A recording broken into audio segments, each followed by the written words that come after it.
পৃথিবীতে অনেকগুলো নেয়ামতের মধ্যে একটা নেয়ামত হচ্ছে আপনার সন্তান। আপনার সন্তান হচ্ছে আপনার জীবনের সবচেয়ে বড় সম্পদ।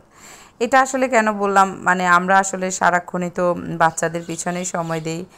আর বাচ্চারাদের কোন জিনিসটা ভালো লাগবে, কোন জিনিসটা খারাপ লাগবে, সব কিছু কিন্তু বাবা মারাই কিন্তু চিন্তা করে। বিশেষ করে ছোট বয়সটাতে কিন্তু পুরো গাইডলাইনটা কিন্তু আপনি বাবা মারাই কিন্তু বলে দেয় যে আসলে আপনার বাচ্চাটার আসলে কিভাবে কি হবে না হবে সব কিছু কিন্তু বাবা মা সিলেক্ট করে দেয়। তো ওদের স্বাস্থ্যের দিক বলেন, ওদের খাবার দাবার, ওদের চলাফেরা সব কিছুই কিন্তু দেখা যায় যে একেবারে মায়ের উপরই কিন্তু দায়িত্বটা পড়ে, বাবাদের উপরেও থাকে।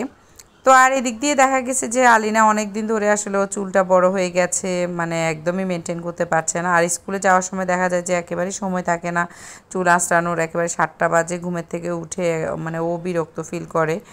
আর দেখা যায় বাচ্চাদের না, মেয়ে বাচ্চাদের চুল বড় হলে ওইটা কিন্তু একটু মেনটেন করতে হয়, যত্ন নিতে হয়।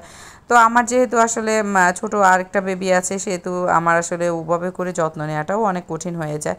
আর ও চুলটা অনেক তাড়াতাড়ি বাড়ে মাশাল্লাহ। তো সেক্ষেত্রে ভাবলাম যে ওকে আসলে চুলটা একটু কেটে দেই, কারণ ও একটু ফ্রেশ ফিল করবে। অনেক দিন হয়েছে চুল একেবারেই সে কাটতে চায় না, সে বড় চুল রাখতেই আসলে বেশি পছন্দ করে।